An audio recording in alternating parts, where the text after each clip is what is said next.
The grand chamber of the Galactic Council stretched before Ambassador Sarah Chen like a cathedral made of light and crystal. She had seen it dozens of times through holographic broadcasts, but standing here in person was different. The curved walls shimmered with colors that human eyes could barely perceive. Floating platforms held the representatives of 200 species, arranged in concentric circles that spiraled up toward a dome ceiling that showed the stars beyond.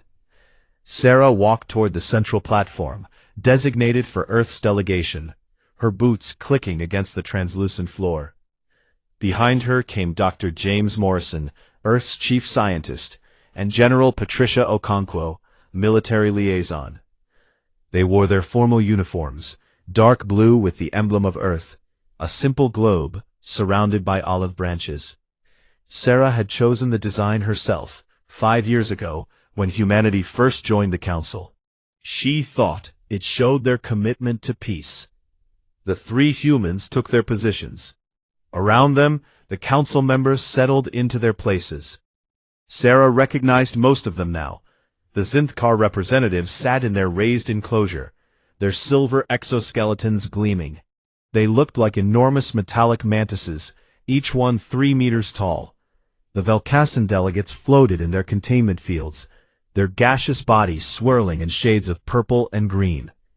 The Kreloth occupied the largest platform, their ancient reptilian forms draped in ceremonial robes that marked their species as one of the oldest in the galaxy.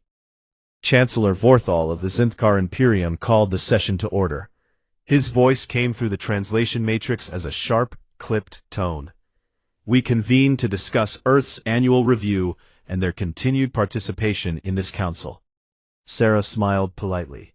This was standard procedure. Every member species underwent periodic review. Earth had prepared extensive reports on their contributions over the past year. The medical research alone had saved millions of lives across dozens of worlds. Human engineers had helped design the new relay stations that cut FTL communication times by 40%. Earth's peacekeeping forces had maintained stability in 3 contested border regions. The Council has reviewed Earth's submissions, Vorthal continued. We will now hear commentary from member states. The Velkassan Prime Speaker shimmered forward, its gaseous form pulsing with what the translation matrix interpreted as contempt. The human submissions are, as always, exaggerated and misleading. Their so-called medical advances are merely applications of techniques developed by the Kreloth millennia ago. They have invented nothing. They have merely copied and claimed credit. Sarah felt her jaw tighten, but she remained silent. This was not the tone she had expected. Morrison leaned close and whispered, "That's not true. The cellular regeneration matrix was completely original research." "I know," Sarah whispered back. "Let them finish." A Kreloth elder rose, its massive form dominating its platform. When it spoke, its voice rumbled like thunder. "Humanity is an infant race playing its civilization. You were still dwelling in caves when my ancestors built the first FTL drives. The Council made a grave error granting you associate membership. You should be grateful we permit you to exist in our space at all." The chamber filled with sounds of agreement from dozens of species. Sarah felt the blood draining from her face. This was not a review. This was an ambush. For the next 3 hours, the condemnation continued. The Zynthar mocked Earth's democratic government as primitive mob rule. A representative from the Skaldine Collective called human art derivative garbage. The trade minister from the Orthani Concordat described Earth's economy as parasitic, despite the fact that human financial algorithms had stabilized galactic markets for the past decade. Every achievement humanity brought to the table was dismissed. Every contribution was labeled as theft or incompetence. Species that had welcomed human aid now claimed it had been worthless or actively harmful. Others said humans were too aggressive, too passive, too emotional, too cold, too ambitious, too complacent. The criticisms contradicted each other, but that didn't matter. The message was clear. Humanity did not belong here. General Okonkwo's hand rested on Sarah's shoulder, a steadying presence.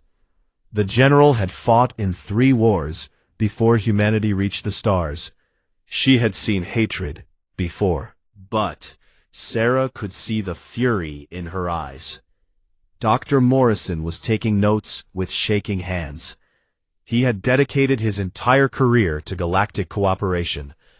He had believed in this council, in the dream of species working together. Sarah watched that belief dying in real time. Finally, Chancellor Vorthal raised a metallic appendage for silence. The council has reached a decision. Effective immediately, Earth's status is reduced from associate member to probationary observer. Earth will retain no voting rights on council matters.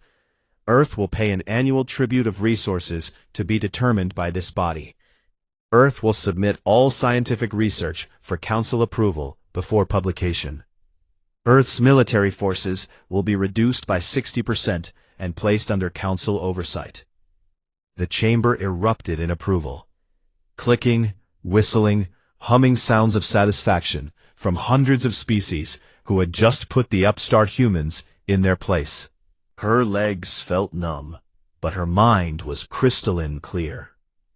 She had spent 5 years building relationships with these people. She had shared meals with them, learned their customs, celebrated their holidays. She thought she had made friends. She thought humanity had earned respect. She had been wrong.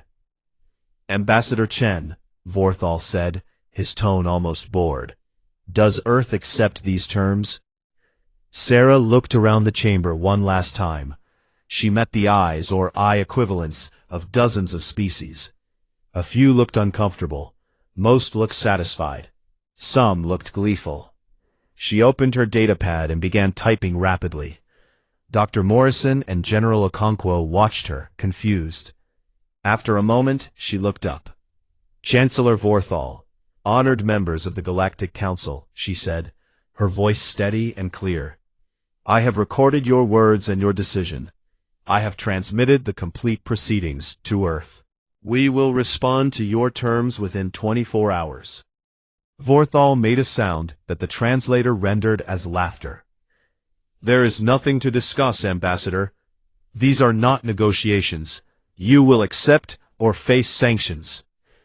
Sarah smiled, and there was something in that smile that made a few of the closer delegates shift uncomfortably. We will respond within 24 hours, she repeated. Come on, team. We're leaving. The 3 humans walked out of the chamber in silence. Behind them, the council members returned to their regular business, already forgetting about Earth. They had bullied younger races before. The pattern was always the same. Outrage, acceptance, compliance. In a few weeks, the humans would sign the new agreements, and life would continue. As the door sealed behind them, General Okonkwo spoke quietly. What are we going to do, Ambassador? Sarah looked at her, then at Dr. Morrison. We're going to make them remember this day for the rest of galactic history.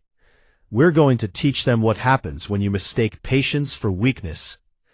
Dr. Morrison's eyes widened. You don't mean... I mean exactly that, Sarah said. Get me a secure channel to Earth.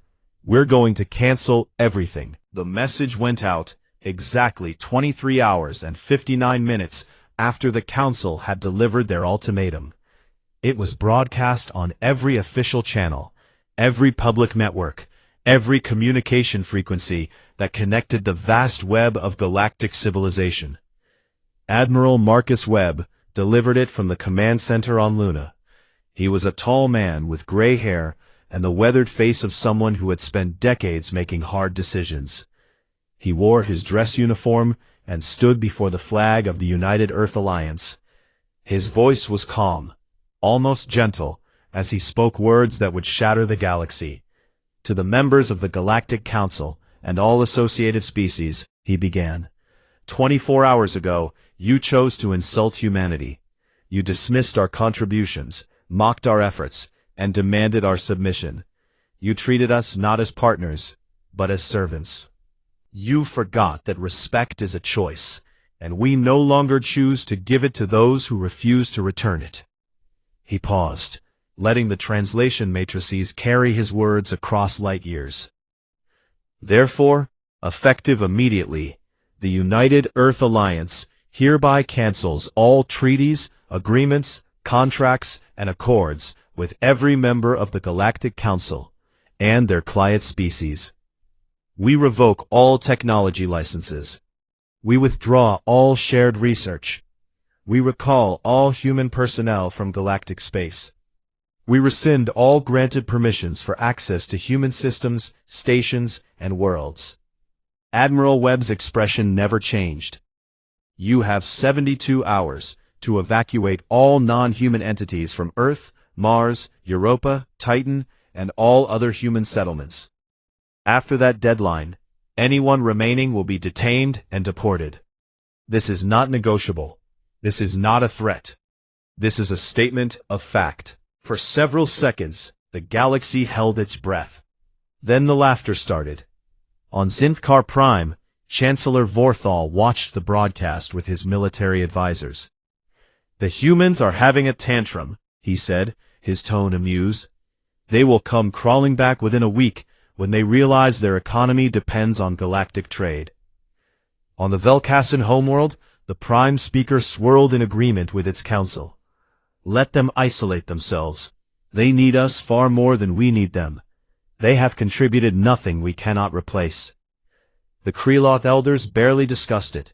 One infant species throwing a fit was beneath their notice. But some paid attention to smaller details in Earth's announcement. A few financial analysts noticed that human banks had begun liquidating all galactic assets. Some military observers noted that human ships were leaving their stations in border zones with unusual coordination. A handful of scientists wondered why their human colleagues had deleted years of shared research data before departing. 12 hours after the announcement, the first systems began to fail. The Velkassan hegemony controlled a communications empire that spanned 37 sectors. Their FTL relay network was the backbone of galactic civilization, allowing instant communication across vast distances. At 0300 station time, every relay in sectors 12 through 48 went dark simultaneously. The Velkassan tech teams rushed to diagnose the problem. What they found made no sense. The hardware was fine, but the control algorithms had simply vanished. The translation protocols were gone. The encryption systems had deleted themselves. It took 6 hours for someone to check the design records. A human named Dr. Sarah Yamamoto had written 67% of the relay control systems. Her work had been licensed to the hegemony under a treaty that no longer existed. Her code had included remote deletion protocols in case of license violations. The code was gone. The hegemony's communication network was now sophisticated junk. At the same time, the Zynthar Imperium faced its own crisis. Their military hospitals reported critical shortages of synthesized blood products. The Zynthar physiology required complex transfusions during medical procedures, but their natural blood chemistry was incompatible with most other species. 10 years ago, human xenobiologists had developed a universal synthesizer that could produce compatible blood for 17 different species. Every Zynthar medical facility used them. The machines were cheap, reliable, and worked perfectly. Until they didn't. The synthesizers were shutting down one by one, displaying a simple message: license expired. Contact Human Medical Solutions for renewal. But Human Medical Solutions no longer took calls from Zynthar numbers. Emergency supplies would last perhaps 2 weeks. After that, routine surgeries would become impossible. Complex medical procedures would fail. Soldiers wounded in the border conflicts would die of blood loss from injuries that should have been survivable. The financial markets were next. Galactic banking had been a chaotic mess of incompatible systems until Earth introduced the Universal Transaction Protocol 15 years ago. It was elegant, efficient, and secure. Every major financial institution had adopted it. Trillions of credits flowed through UTP-based systems every hour. At 1800 hours, those systems crashed. The UTP authentication servers were hosted on Earth, and Earth had just taken them offline. Banks couldn't verify transactions. Stock markets froze. Interstellar commerce ground to a halt. The Kreloth watched their automated factory worlds fall silent. For 3 centuries, their manufacturing had been the envy of the galaxy, producing goods with precision and efficiency that seemed almost magical. The secret was the industrial AI systems they had purchased from Earth 50 years ago under a perpetual license. Except the license wasn't perpetual. It was contingent on the treaty framework that no longer existed. The AI systems were shutting down, one factory at a time.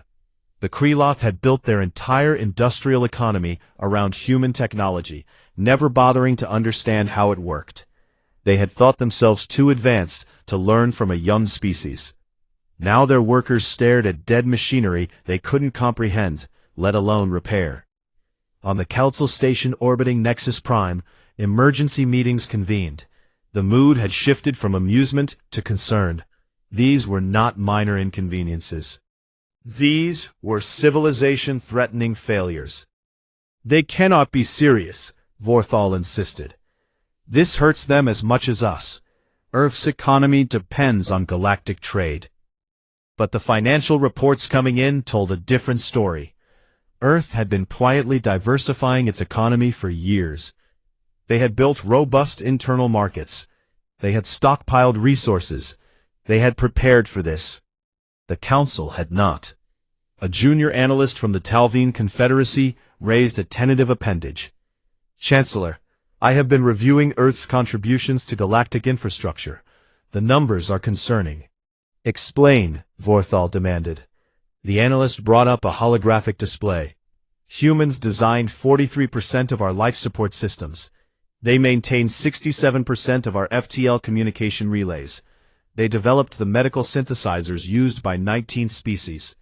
They wrote the financial protocols that underpin galactic commerce. They created the Council standard language that allows us to communicate across species barriers. Enough, Vorthal said. You are telling me that one species, which we just humiliated, controls nearly half of our critical infrastructure? Not controls, Chancellor. Maintained, designed, shared freely under treaty agreements. Agreements we just mock them for signing. The chamber fell silent. How long until we can replace these systems, someone asked. The analyst hesitated. Years, perhaps decades. Humans were very good at solving problems no one else could solve. That is why we adopted their solutions. Outside, the galaxy was beginning to fracture, and humanity watched from Earth, waiting to see how long it would take for pride to break. The 72-hour deadline arrived like an executioner's blade. At precisely 0000 hours, Universal Standard Time, human ships appeared at every major installation where non-human entities occupied space within human-claimed territory. They came in coordinated formations, moving with military precision that surprised those who had dismissed Earth's armed forces as primitive. Captain Elena Rodriguez commanded the UHSV Sentinel, a heavy cruiser stationed outside New Singapore Station, orbiting Mars. The station housed diplomatic quarters, research facilities, and commercial offices for 47 species. She had lived on that station for 2 years during her tour as a military attaché. She knew the restaurant on level 7 that served excellent Scaldine cuisine. She had friends there. Now she was here to evacuate them. This is Captain Rodriguez of the United Human Space Vessel Sentinel to New Singapore Station Control. She broadcast on all channels. The 72-hour evacuation period has expired. All non-human personnel must depart immediately. Transport ships are standing by to provide passage to neutral stations. This is your final notice. The station's Velkosan administrator responded with undisguised anger. You cannot be serious, Captain. I have trade agreements, property rights, commercial contracts. All void, Elena interrupted. The treaties that protected those rights no longer exist. You have 1 hour to board the transport ships. After that, anyone remaining will be detained and deported through official channels. I strongly recommend the transport ships. On Europa, Zynthar researchers were escorted from the ice diving facilities they had operated for 20 years. On Titan, Kreloth trade representatives watched their offices being sealed. On Earth itself, embassies that had stood for generations were emptied and locked. Some went peacefully, stunned by humanity's resolve. Others resisted, demanding to speak to supervisors, threatening legal action, invoking council authority. None of it mattered. The humans were polite, but absolute. The deadline was not negotiable. Not a single shot was fired. Humanity had learned patience from centuries of diplomacy. But they had also learned that patience without strength was just weakness wearing a mask. Within 24 hours, human space was clear of council presence, and the galaxy was beginning to understand the magnitude of its mistake. The Galactic Council convened an emergency session. They had relocated from their usual station to Zynthar Prime after discovering that life support systems on the Council station were failing. It turned out that human engineers had maintained 40% of the critical environmental systems. Those engineers were gone, and no one else could make the ancient Kreloth technology work properly with the newer Velkassan upgrades. Chancellor Vorthal addressed the assembly with less confidence than before. We must send diplomatic envoys to Earth immediately. This situation has gone too far. We have sent envoys, the Velkassan Prime Speaker replied, its gaseous form agitated. Earth refuses all communication. Our messages are returned unread. Our ships are turned away from human space without acknowledgement. A Kreloth elder spoke, its ancient voice heavy with concern. The humans are following our own protocols exactly. We created the law that allows member species to sever all ties if grievously insulted. We never imagined anyone would actually use it. Because it would be suicide, Vorthal snapped. Any species that cuts itself off from galactic civilization should collapse within months. Should, the elder repeated, but humans do not do what they should. They do what they choose. The economic reports were devastating. Galactic trade had contracted by 37% in 3 days. The communications failures had created chaos across 24 sectors. Medical emergencies were mounting in species dependent on human-designed synthesizers. The manufacturing slowdown on Kreloth factory worlds was creating shortages of essential goods. But the worst news came from the border zones. For 15 years, human peacekeeping forces had maintained stability in contested regions where old enemies shared borders. The humans had been neutral, fair, and effective. Both sides had trusted them. Now, they were gone. The Skaldine Collective and the Orthani Concordat had hated each other for 3 centuries. Only human peacekeepers had prevented their border disputes from becoming open war. Within 48 hours of human withdrawal, shooting started. A Skaldine patrol fired on an Orthani merchant ship. The Orthani retaliated against a Skaldine outpost. Within a week, both sides had mobilized their fleets. Similar conflicts erupted in 4 other regions. Old grudges held in check by human diplomacy exploded into violence. The Council tried to intervene, but they had no neutral peacekeepers to send. Every species had its own interests, its own alliances. The humans had been trusted because they wanted nothing except peace. The Council had just thrown that away. Then the Talvine Confederacy made its move. The Talvine were a modest power, controlling only 7 star systems. They had always treated humans with respect. Not out of fear, but from genuine appreciation. Their scientists had collaborated with humans on several projects. Their diplomats had defended Earth during council debates, though their voices were rarely heard. Now the Talveen Prime Minister sent a formal message to Earth. It was broadcast publicly so everyone could see. To our friends in the United Earth Alliance, the message began. The Talveen Confederacy was not party to your humiliation before the Council. We have always valued your contributions and your friendship. We formally apologize for not speaking more forcefully in your defense. We ask, humbly, if you would consider a bilateral treaty between our peoples based on mutual respect and fair exchange. Earth's response came within hours. We accept. The treaty was negotiated in 3 days. It was everything the Council agreements had not been.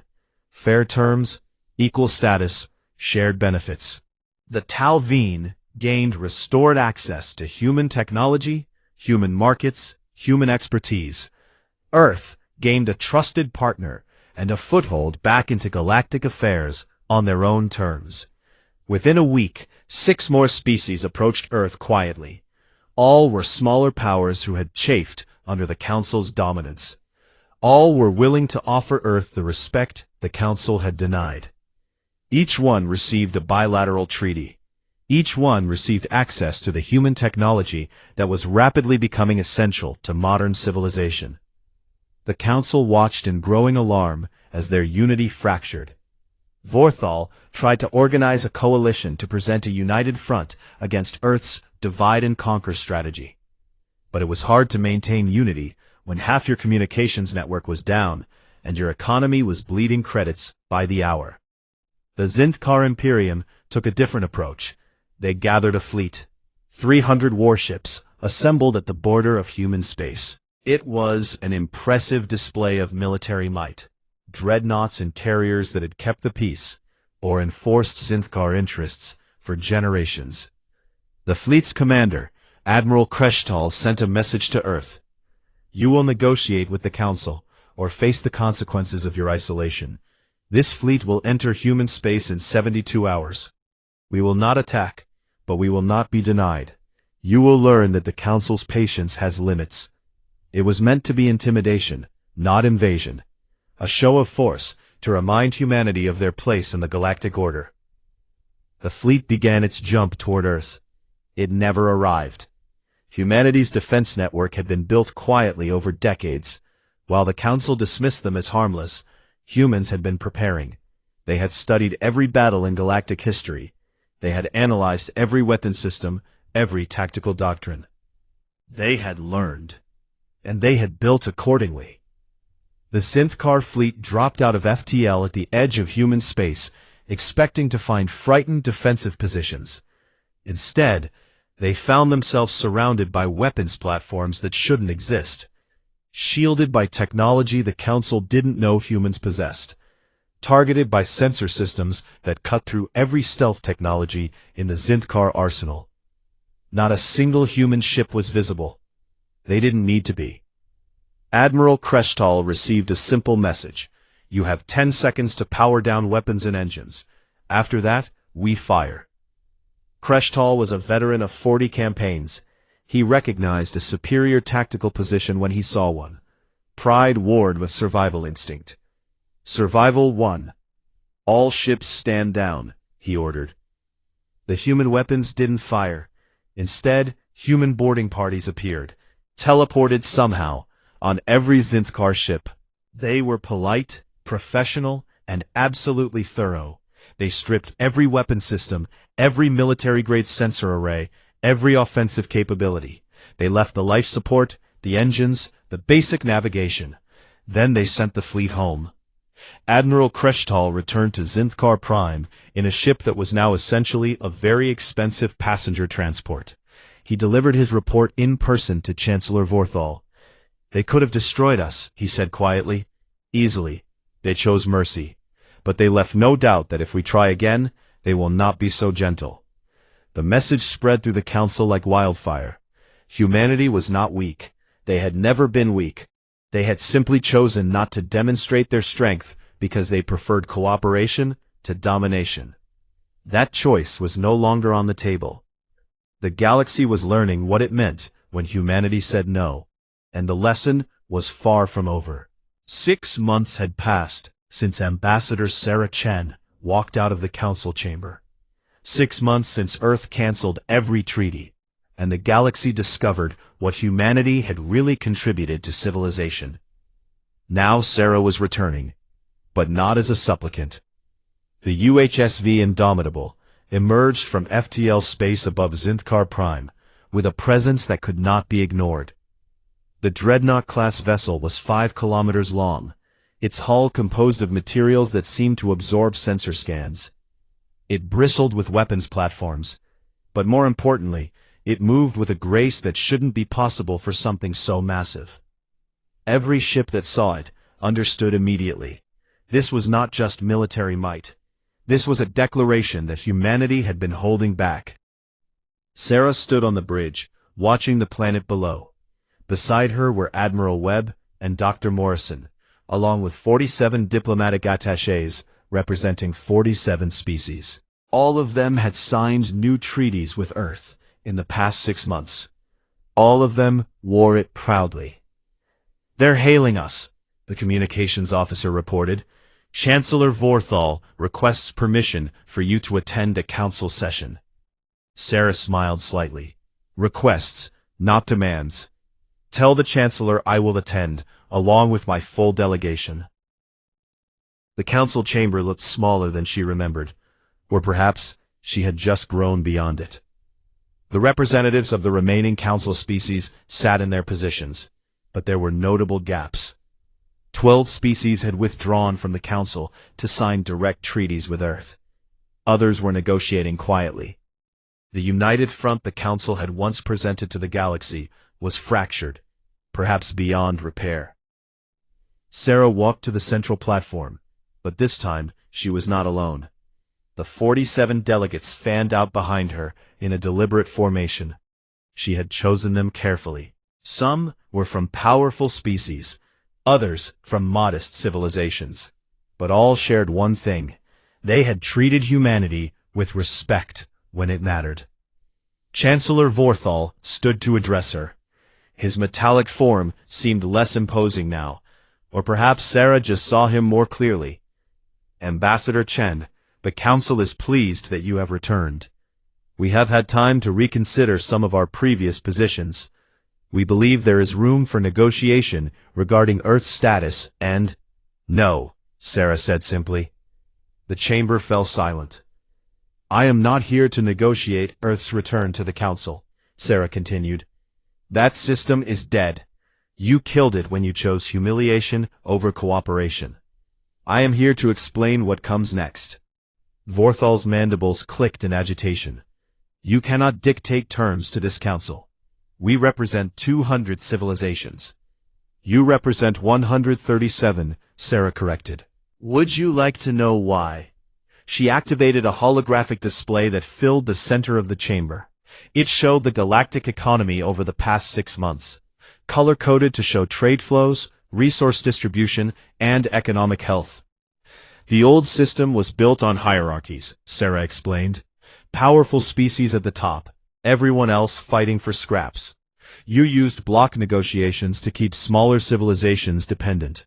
You created artificial scarcities to maintain control. You convinced yourselves that your dominance was natural and right."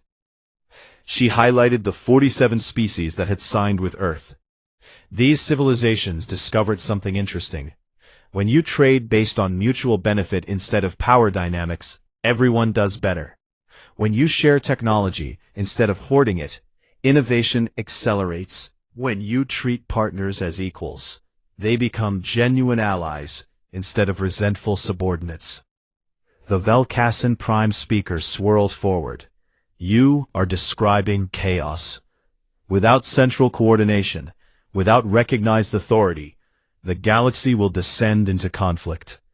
"Really?" Sarah asked. "Because from where I stand, the conflict started when the authority failed. The border wars erupted after you lost credibility as neutral arbiters. The economic crisis happened because you built your entire system on technologies you didn't understand and couldn't replace. The chaos you fear is already here.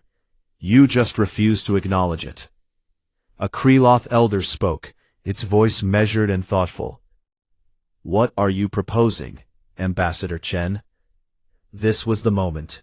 Sarah took a breath. Earth proposes a new framework, the Cooperative Union of Free Systems.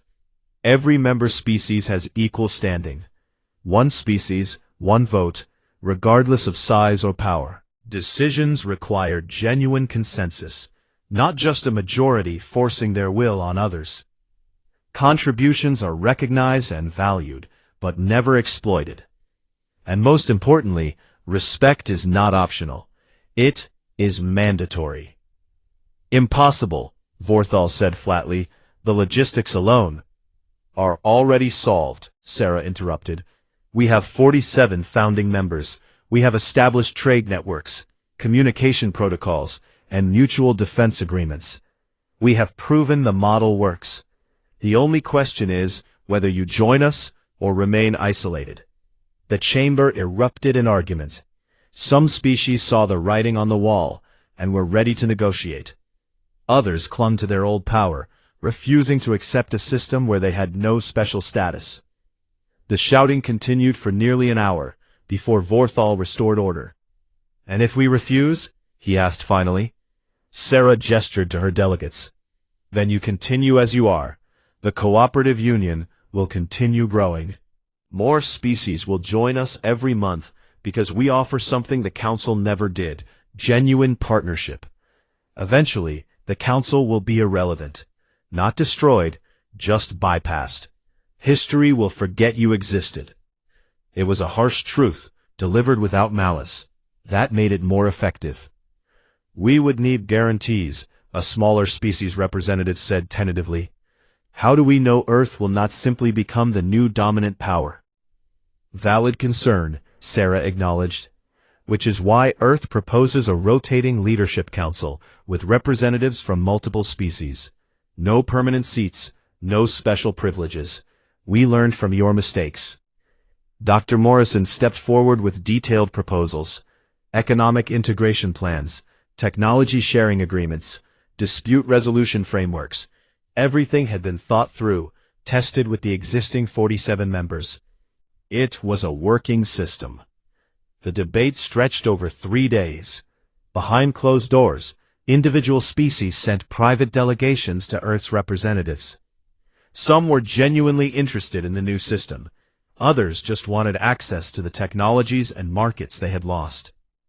The Kreloth were the first major power to agree. Their elders recognized that their civilization had survived for millennia by adapting to change. This was simply another adaptation. They signed the founding documents with grave ceremony, acknowledging that an era had ended and a new one was beginning. The Velkassan took longer. They had built an empire on information control and communication monopolies. The idea of operating as equals grated against everything they had built. But their economy was in freefall without access to human communication technologies. Pragmatism won over pride. They signed. The Zynthar Imperium held out the longest. Vorthal saw his power slipping away, and fought desperately to maintain it. He tried to form a coalition of holdouts, species that refused to accept the new order. But one by one, they defected. The economic benefits of joining the Cooperative Union were too significant. The isolation of staying with the old council was too painful. Finally, alone and facing economic collapse, Vorthal requested a private meeting with Sarah. They met in a small conference room, just the two of them. Vorthal looked diminished somehow, his metallic carapace less bright.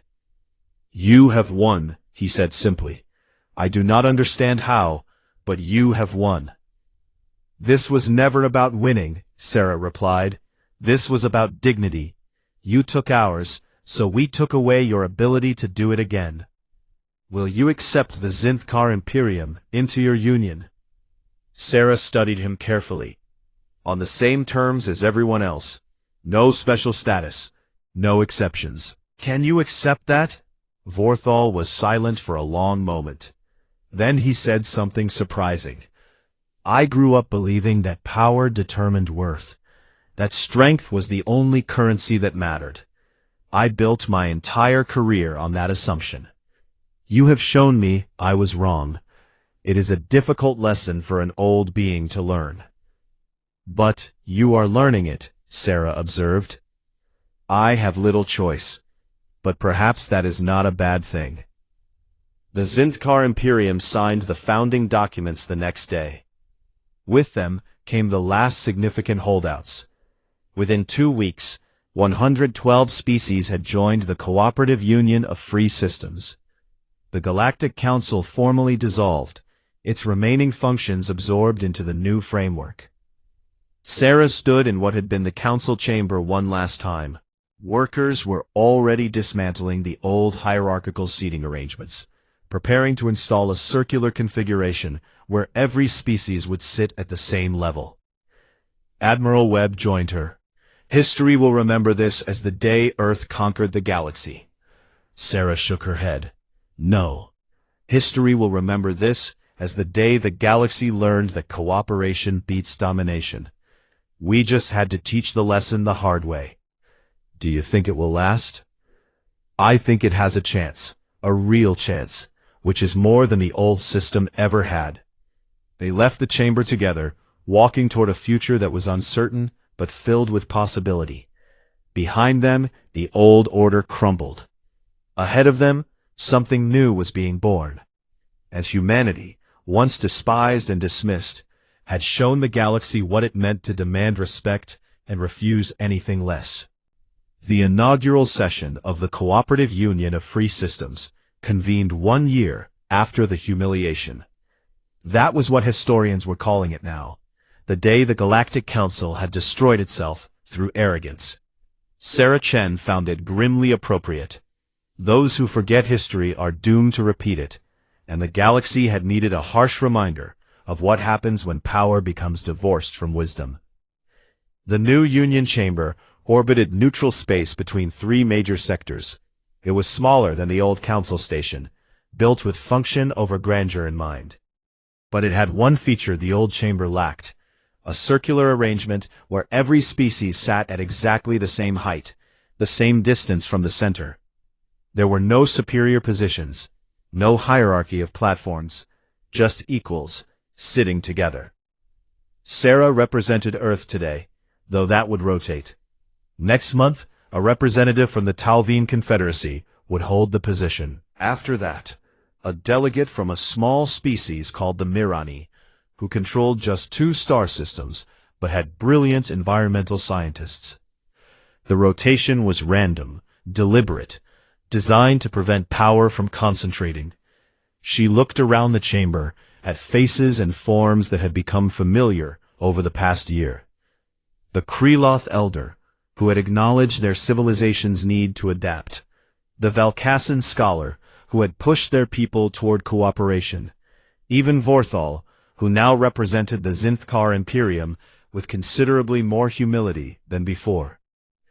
But she also saw dozens of species who had never been part of the old council. The Mirani, the Solon Collective, the Deepwater Alliance, species that had been dismissed as too small, too primitive, too unimportant. They sat now as equals, their voices carrying the same weight as ancient civilizations. This session is called to order. Our agenda today includes trade route optimization, the petition from the Korvan Republic for membership, and the proposal for a joint research station in the Anteri sector. Before we begin formal business, does anyone wish to address the assembly? A Skaldine representative stood. Sarah recognized her, Ambassador Trelvok, who had fought in the brief war that erupted after human peacekeepers withdrew. I wish to speak about the peace process with the Orthani Concordat. The chamber quieted. The Skaldine-Orthani conflict had been one of the bloodiest results of the Council's collapse. Thousands had died before both sides, exhausted and horrified, agreed to negotiate. We have reached a preliminary agreement, Trelvok continued. Border definitions, trade terms, cultural exchange programs, but we need neutral observers to verify compliance. We request that the Union provide peacekeepers. An Orthani delegate stood as well. We second this request. We fought because we had no trusted intermediary. The Union can be that intermediary if it chooses. Sarah felt a weight settle on her shoulders. This was the test. Could the Union be what the Council had failed to be? The matter is open for discussion, she said. What followed was 3 hours of careful debate, not the shouting matches that had characterized the old Council, but genuine discussion. Species shared concerns, proposed solutions, worked through logistics. The Kreloth offered to provide supply ships. The Talveen suggested training protocols. Smaller species contributed ideas about cultural mediation. In the end, the Union voted unanimously to provide peacekeepers, but there was a crucial difference from the old system. The peacekeeping force would be composed of personnel from 6 different species, including both Skaldine and Orthani observers. No single species would control it. Everyone had oversight. It was messy. It was complicated. But it was fair. The session continued through other matters. The Korvan Republic's membership petition was approved after they demonstrated their commitment to Union principles. The research station proposal sparked debate about resource allocation, but eventually a compromise emerged that satisfied everyone. It was nearly midnight station time when the session finally concluded. Sarah was exhausted but satisfied. This was how government should work. Difficult, contentious, but ultimately productive. As delegates filed out, Vorthal approached her. The Zynthar had changed over the past year. He moved with less arrogance, listened more than he spoke. Some of his people criticized him for weakness. Others recognized it as growth. Ambassador Chen, he said, a moment of your time? They walked to an observation deck overlooking the stars. Vorthal was silent for a while before speaking. I have been reviewing historical records from my civilization's past, he said finally. Thousands of years ago, the Zynthar were not the dominant power we became. We were prey species, hunted by larger predators on our home world. We survived by being clever, adaptable, cooperative. I did not know that, Sarah admitted. We forgot it, Vorthal said.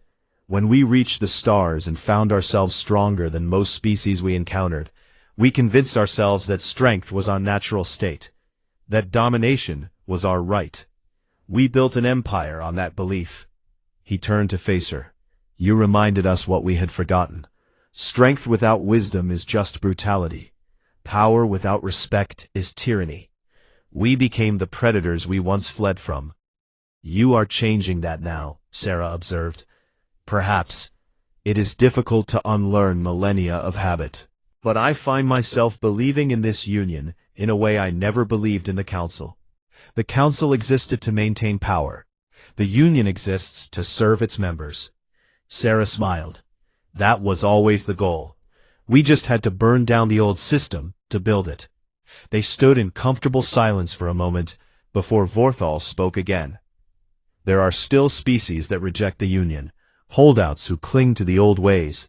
They are forming their own alliance, building military capabilities. They may become a threat. I know, Sarah said. The intelligence reports are concerning, but we will face that challenge when it comes. Together. Together, Vorthal agreed. That word means more than I realized.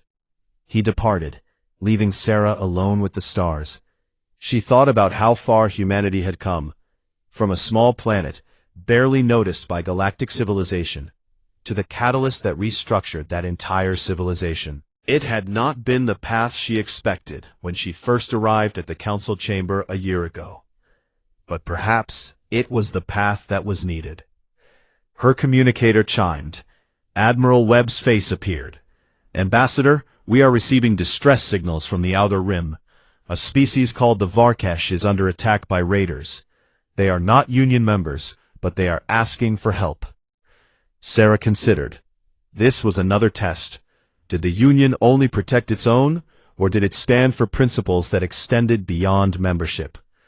Dispatch the nearest peacekeeping force, she ordered, and extend an offer of emergency membership to the Varkesh if they want it. Make clear there are no conditions. We help them because it is right. not because we expect anything in return." Webb smiled. "Understood. I will see it done." The communication ended. Sarah looked back at the stars, thinking about the speech she would give tomorrow at the official anniversary ceremony. The galaxy would be watching. Member species and non-members alike would hear her words. She knew what she wanted to say. The next day, the chamber was filled beyond capacity. Representatives from 149 species sat in the main assembly. Observers from another 60 species watched from gallery positions, and across the galaxy, billions watched through live broadcasts. Sarah stood at the central podium, a position that rotated daily, and began to speak. 1 year ago, humanity was humiliated before the Galactic Council. We were told we had contributed nothing of value. We were told we should be grateful simply to exist in civilized space. We were treated not as partners, but as subordinates. She paused, letting the memory settle. We could have responded with violence. We could have used our technological advantages to dominate those who had dominated us. We could have become the very thing we despised.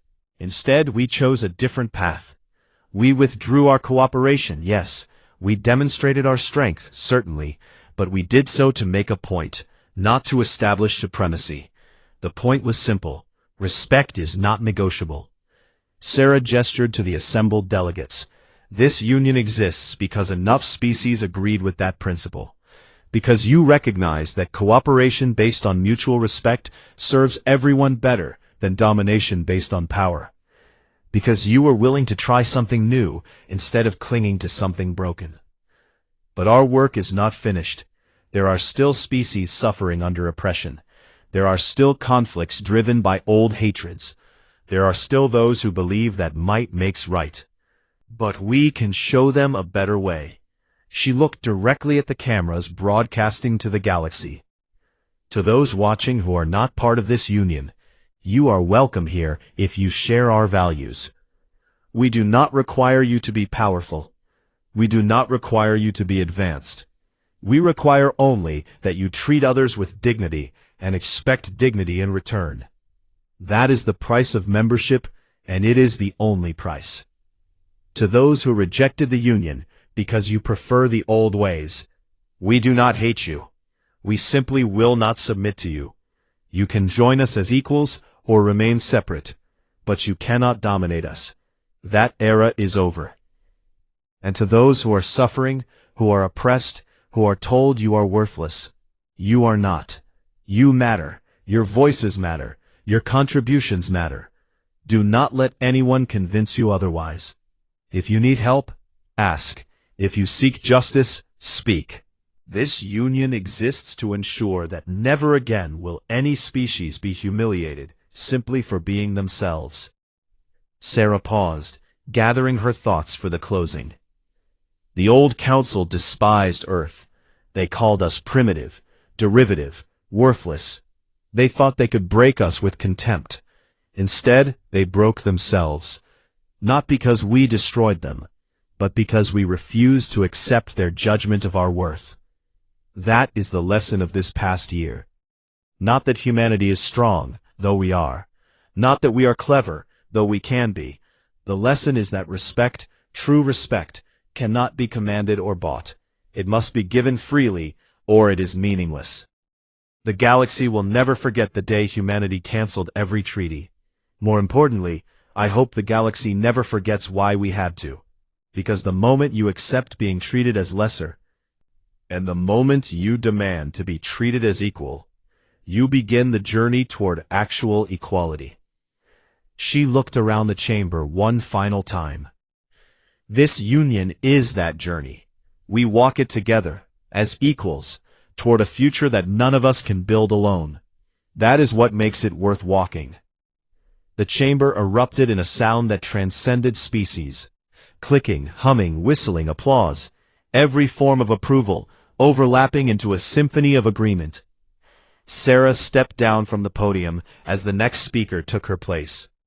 She found her seat among the delegates, just another voice in the assembly. Tomorrow, she would return to Earth for a month, before her next rotation. Someone else would guide the Union for a while. That was how it should be. No one species at the center. No permanent leaders. Just civilizations working together toward common goals. As she listened to the Talveen delegate discussing agricultural cooperation programs, Sarah allowed herself a moment of satisfaction. They had done it. Against all odds, despite tremendous opposition, they had built something better. The galaxy had despised Earth at the Council. Then humanity had cancelled every treaty instantly. And in doing so they had taught the galaxy a lesson it would carry forward for generations. Respect is not given to the powerful. It is owed to everyone. And those who forget that truth do so at their own peril. The session continued late into the night, delegates working through complex problems with patience and goodwill.